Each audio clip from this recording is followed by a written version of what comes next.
Mr. Jesse Mills, welcome to the podcast, my friend.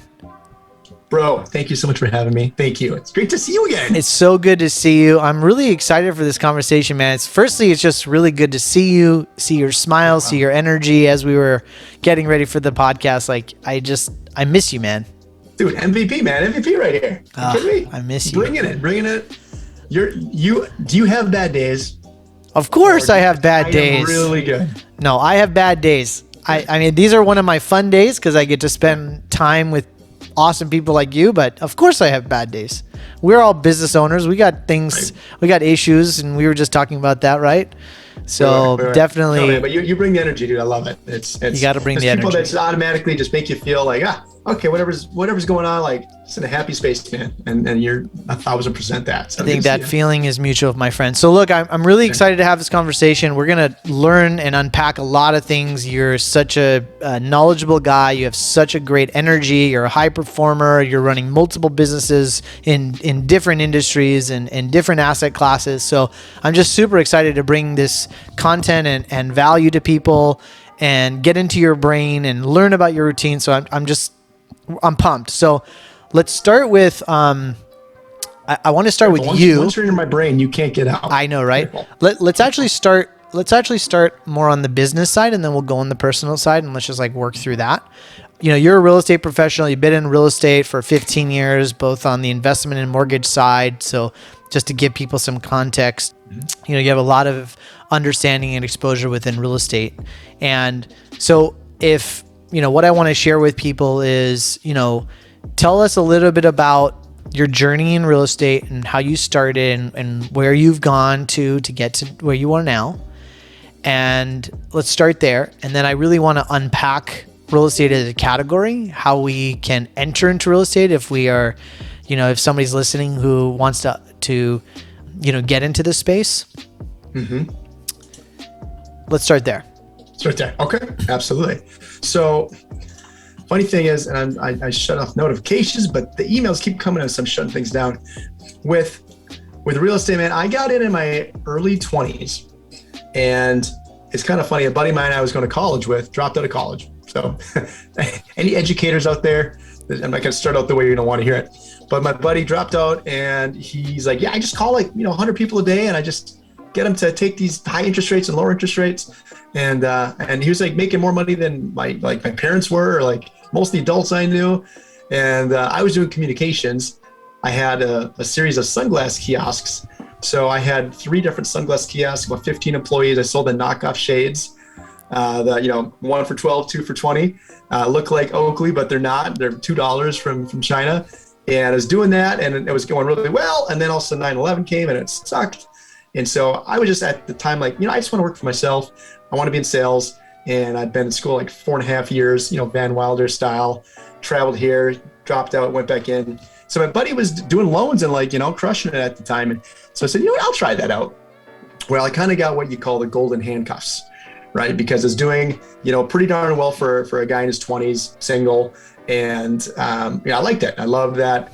I didn't even know what a mortgage was. I just called all these people and, tried to offer them something better than what they had. And, I love sales. So that's kind of how I got into it, and was in that before the mortgage crash and before the crisis and during the crisis.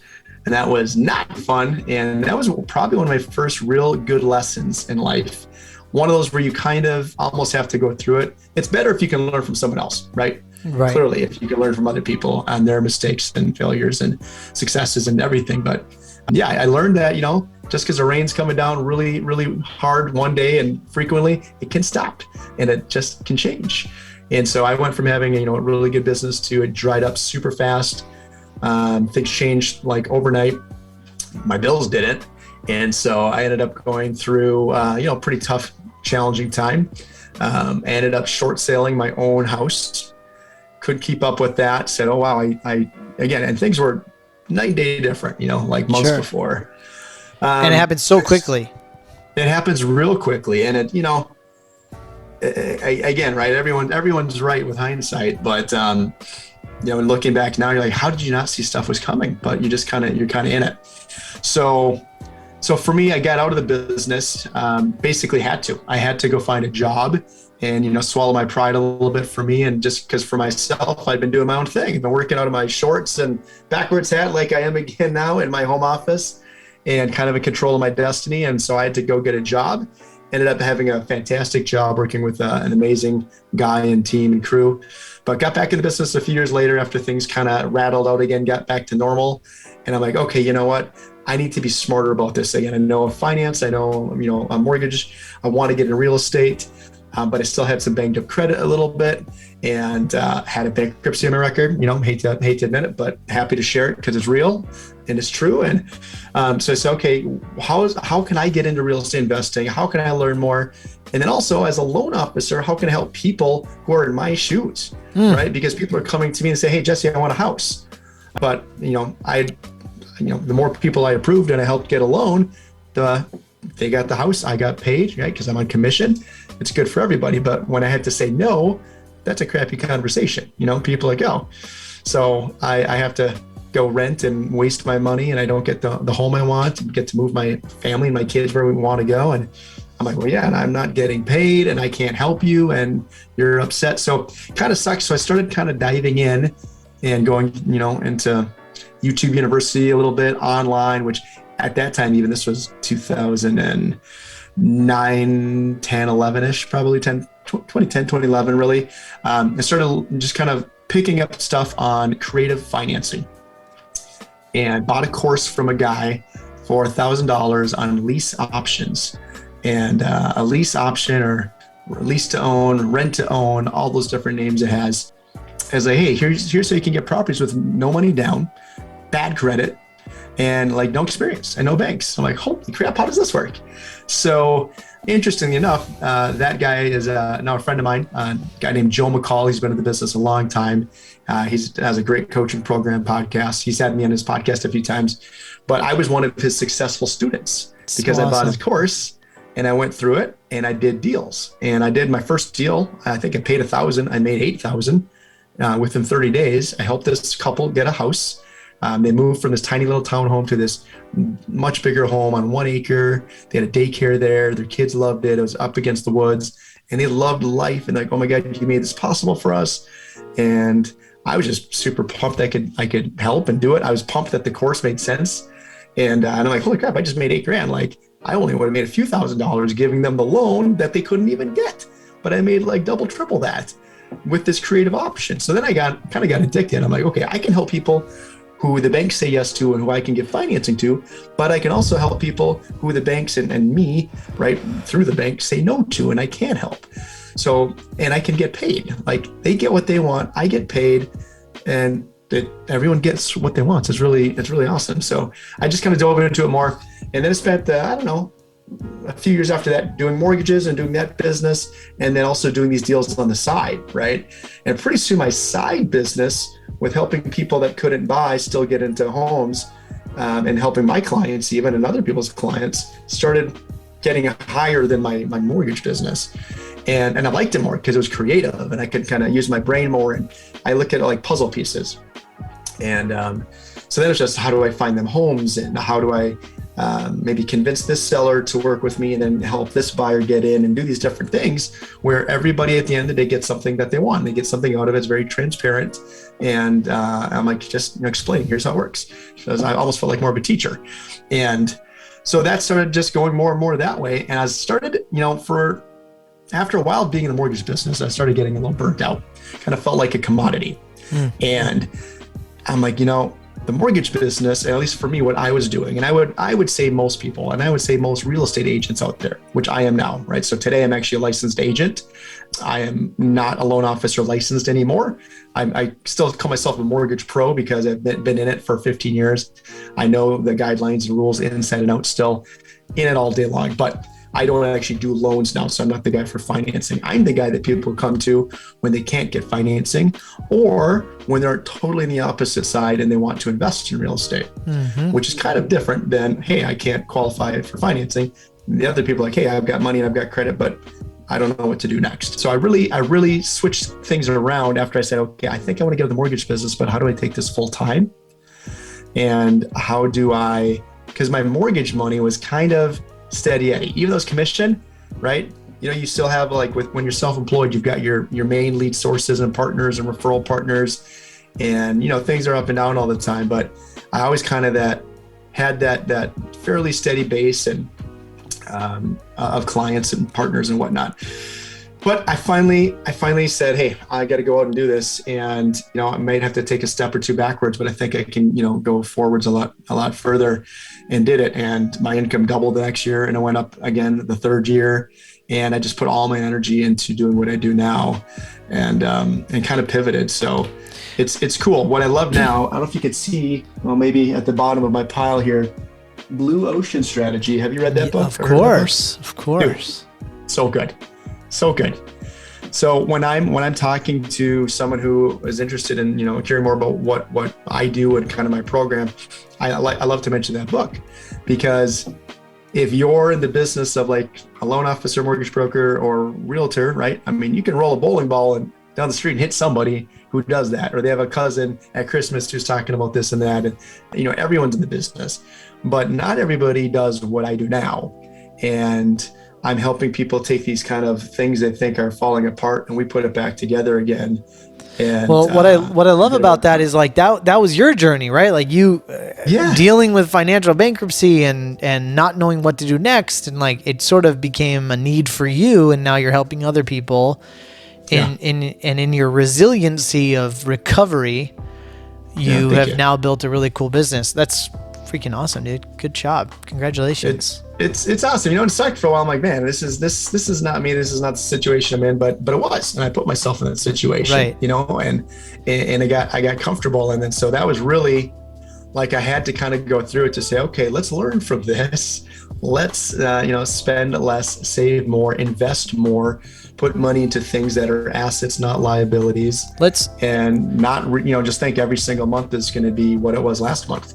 Let me ask you if I think of real estate, and I think about real estate and operating businesses right now, and we talk a lot about this on the podcast, is that, there's real estate is an asset class and operating businesses are an asset class. And one of the things I talk about a lot is that real estate, just like any business, is a business, has issues, has employees, has contractors, has suppliers, has cash flow issues. It's the same it's a business too. Mm-hmm, and so the counterintuitive perspective about real estate is that, real estate can provide you freedom if you're passively investing, what have you. However, it can also be stressful and be a lot of work, and you have a lot of hands-on experience with that.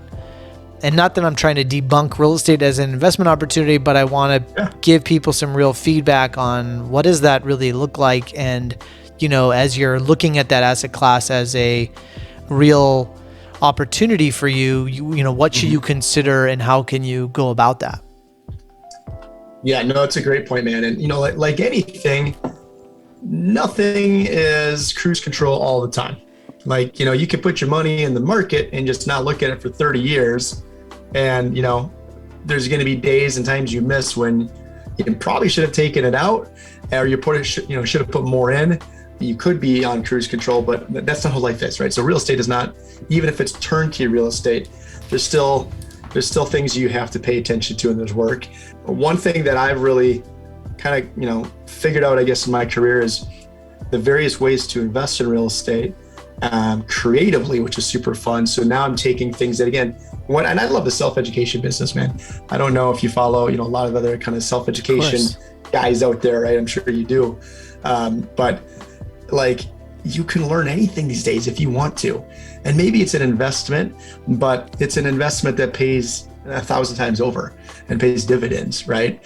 And you can grab an online course from someone, or do a group coaching, or be in a mastermind, right? And relationship capital, like, had I not invested in, being in Kyle's group, we wouldn't be talking. We wouldn't be talking. Yeah. Yeah. 100%. Well, let's pivot into. I really want to understand you more and what makes you, because besides the business and real estate stuff, you have this really contagious, powerful energy, and you're a high performer, and and you're doing so many different things. Tell me about your routine. Ooh, my routine. On the days I follow or the days I don't? Just gonna be honest. Be honest. No, like everyone, I try to do the best with the routine and stay on it. And I'm pretty good. The funny thing is, you and I know, right? When you stick true to what you need to do, you see the differences. It's night and day. I see it's night and day when I go to bed at a reasonable hour and I get my 7 to 8 hours of sleep. I'm a 7 to 8 hour kind of guy. 6 or less, I'm worthless. And I realize even if I get up earlier, it doesn't matter. I should have slept the extra 2 hours because I wake up and then I hit it. I'm faster. I'm more sharp, right? So I try to start out with kind of the Miracle Morning. Have you read that book? Of course. Yeah. And let the listeners know that he has Millionaire Success Habits right behind him on the table. So if we may have to put some links into some books, but right. Yeah, definitely something that everyone needs to read.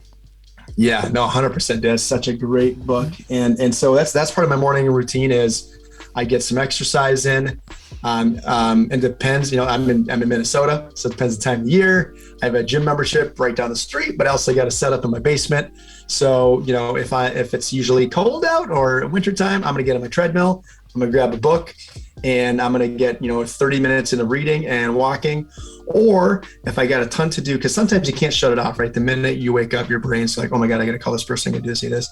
So I'm banging out text messages and phone calls while I'm going for, a 3 to 5 mile walk around my neighborhood or on the treadmill. But I'm getting things done, whether it's reading, a podcast, or making calls, and while I'm exercising. And then, shut the phone off and keep everything away from me for a while, get my meditation in, and try to really, think about what the day is and planning out the day and being, the best intentions with what I'm doing and not just be busy work. But and then, here's the thing. I'm good at this and bad at this. I go back and forth on like time block with email and phone calls. And it's meaning sometimes you block off time to do certain things, like including email, and sometimes you don't. Is that what you mean? Yeah. And so if I'm in that flow, it's like I feel like it's almost like a weekly thing, right? Weekly by weekly thing. If I'm in that flow and I can really stick to it, I shut the email down and I don't look at it. I moved the app on my phone. It's not right on the front screen anymore. Because I'll just get in and I'll go through it. And now I have a rock star, amazing assistant. I actually have a virtual assistant in the Philippines. He's amazing. He's been with me a few years. And I have a full-time kind of executive assistant here in Minnesota. And she's, coming to my office. Right now she's at my short-term rentals. I've got a handful of Airbnbs up north, and she's there overseeing a project on the newest one I just bought, and the maintenance and the update with that. But so she'll go through my email and she'll flag everything for me, and she'll then say, here's what you got to get to. And she'll respond to the things she should, or it makes sense for her to do that. And then other times I say, okay, I'm going in 30 minutes, bam, bam, bam, be intentional and get out before it gets me, You're right. Cause we can get lost in the vortex. Don't do it. And then it gets me. Sorry, I didn't mean to cut you off. But there's other days it doesn't work. Yeah, no, we're all subject and victim to that vortex called email. Yeah. Well, and text messages. Texts are getting bad. Texts are getting bad. Now actually it's becoming more and more on text because people want to get away from email. And now it's like, okay, well, I won't email you. I'll just text you and I'll get a faster response. Yeah, I know. Do you have a hack for like I'm out of office via text? I never do out of driving. I never do out of office on my email or my text. Never? Never. And to be honest, with my text, I'm pretty good about responding. But yeah, emails, like, yeah, I'm bad just like everybody with tons and tons of emails. So, and I'm a guy who needs a clean inbox. So I do block off time. But yeah, I mean, I think I'm like you, I ebb and flow. But we can all improve in that performance perspective for sure. But here's the thing I do think is important. And my wife and I were just kind of talking about this the other day about exercise and then dieting. And she said, yeah, we say that all the time. You say it all the time, but it doesn't matter. You can say it every day. If you're not doing it, that's right. It doesn't matter. So there is no point where you've said it enough or you've done it enough, because if it's not happening and serving you, it's not a habit. And you should continue to talk about it. Even if you're not doing it, at least you're thinking about it, But once you get back to it, it helps a lot. It's really True, man. I mean, that's why routine and managing energy and exercise and nutrition is so important to me and part of the rich equation format and discussion, because, you know, if we're all working really hard and we're all trying to create value in the world, but if we don't have systems and routines to help us perform at that level, we're just kidding ourselves, and we end up lying that everything is all good, and we don't.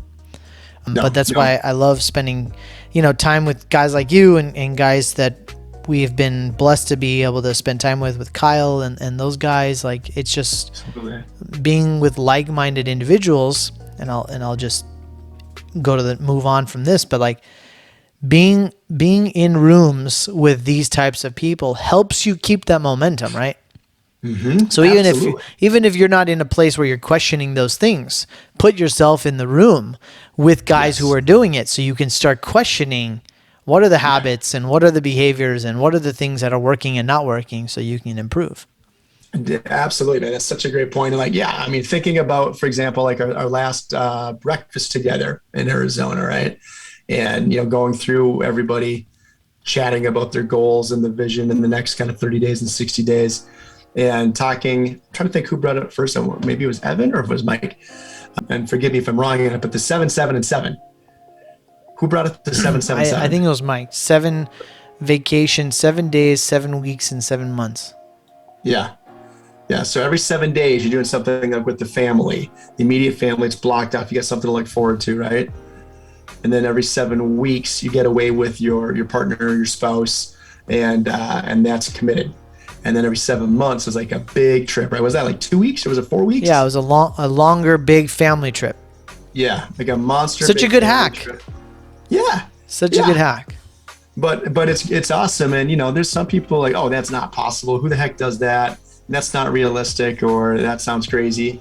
And you're in a room with people who are high performers, who are crushing it, who are happy, who are, you know, always striving for the next level. And like, okay, if this guy's trying to do this, I should be trying to do that. Not like you just should, but like I resonate with that. Like, why wouldn't you want to do that? Who in your life has had the biggest impact in your life? Good question. It's a good question.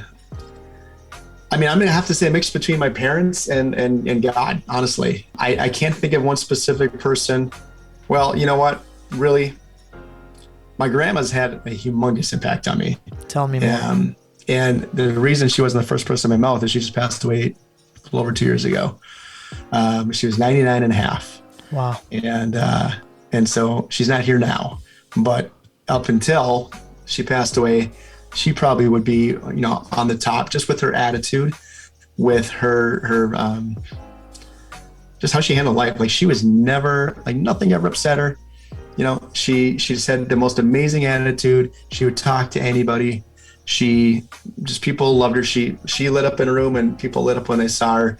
I think when I was 7 or 8 years old, she took me and about 5 or 6 of my boy cousins, you know, 5 or 6 boys under 14, between like 7 years old and 14, on a road trip from Minnesota to like San Diego, LA, and then up to San Francisco and then Idaho. And this thing was like a 4-week road trip. We saw everything you could possibly stink and see.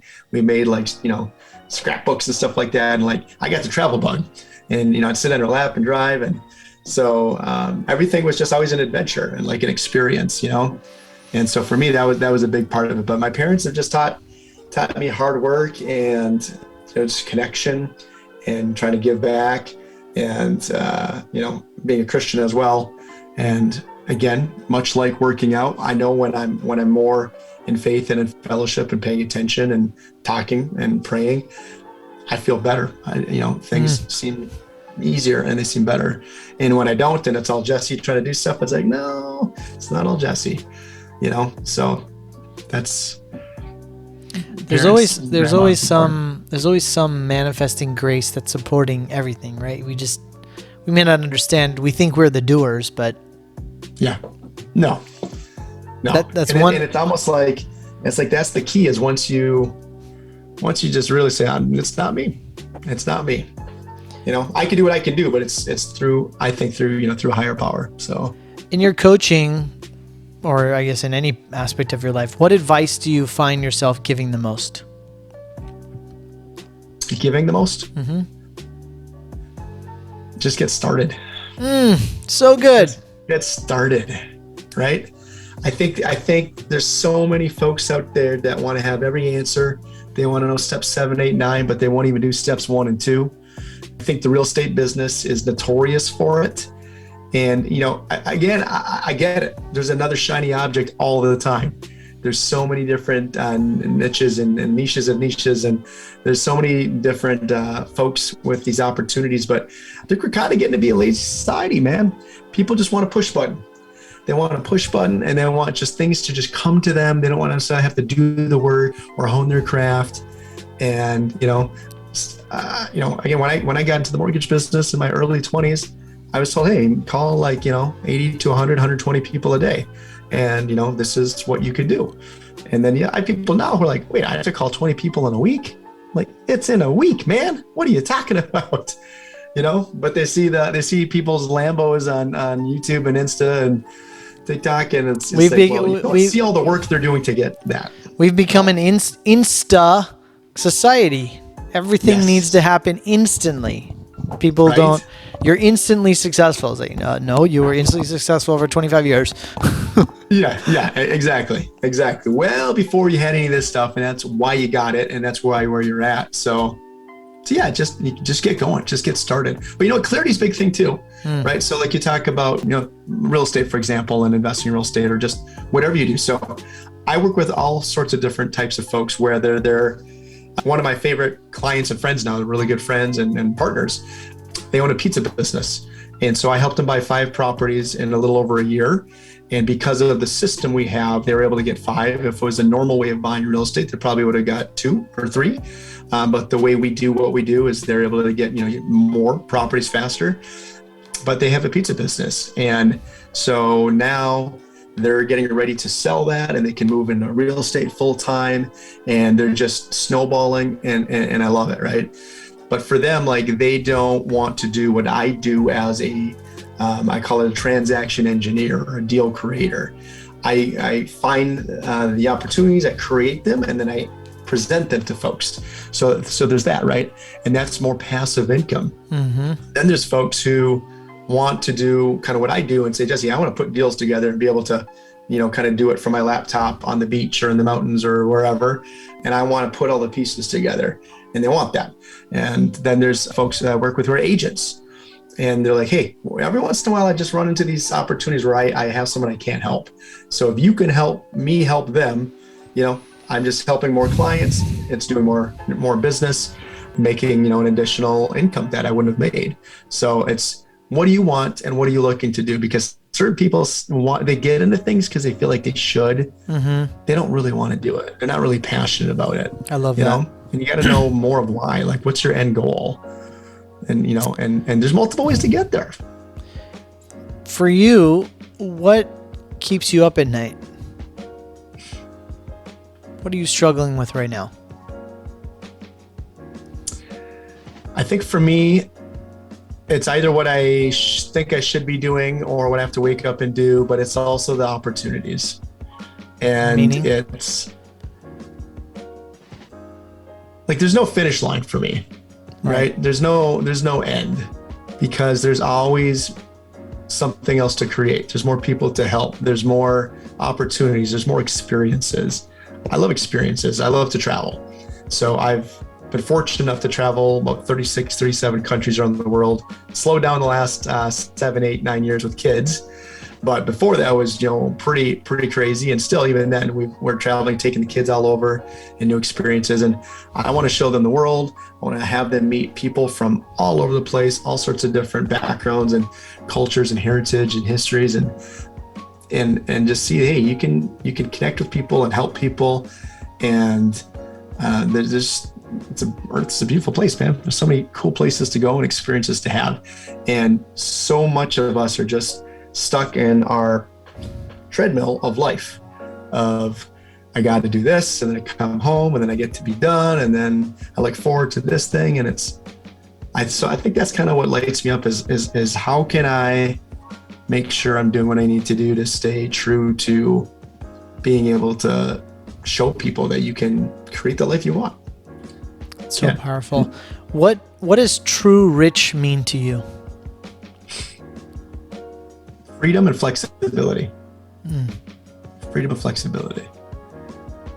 I think if you can wake up every single day and do what you want, when you want, with who you want, and you love what you do, even, if that's a job, if it's a business, it doesn't matter what it is, but if you love what you do and you have those choices, I don't think there's a dollar amount that necessarily makes a difference, right? Because we all know there's people who make, maybe more money than their neighbor, and they can't stand their life, and they don't have flexibility. They don't really truly have as many choices as they might look like they do. It's absolutely right? true, man. Yeah. So, you get to a point, right? You realize there's always something above you. There's always the Buffetts and Gates and Bezos and. I mean, there are billionaires who are divorced and billionaires who are suffering and billionaires who, hate their life or hate their business. It's not monetarily. No. There's no basis in the money, which is why we talk about this. Yeah, it's about, at the end of the day, it's about people and experiences, and the saying, showing what is it? I don't want to screw it up.